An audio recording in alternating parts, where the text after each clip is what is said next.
होळीनिमित्त मुंबईच्या वरळी परिसरातील बीडीडी चाळीत टॉरेस घोटाळ्याच्या प्रमुखाची प्रतिकृती उभारण्यात आली।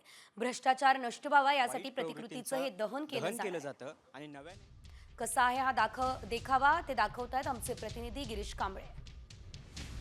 एकंदरीत आपण जर बघितलं तर आपण पाहतोय होळी रे होळी म्हणत या ठिकाणी प्रतिकृती साकारण्यात आलेली आहे आणि टोरेस घोटाळ्याचा जो आरोपी आहे त्याची प्रतिकृती आहे आणि या ठिकाणी त्याची प्रतिकृती जाळत यावेळेस विनाश जो आहे तो केला जाणार आहे।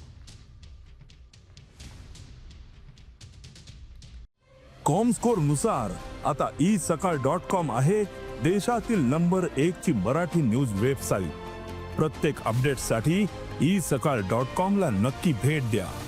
होळीनिमित्त मुंबईच्या वरळी परिसरातील बीडीडी चाळीत टॉरेस घोटाळ्याच्या प्रमुखाची प्रतिकृती उभारण्यात आली। भ्रष्टाचार नष्ट व्हावा यासाठी प्रतिकृतीचं हे दहन केलं जातं आणि नव्याने कसा आहे हा देखावा ते दाखवतायत आमचे प्रतिनिधी गिरीश कांबळे।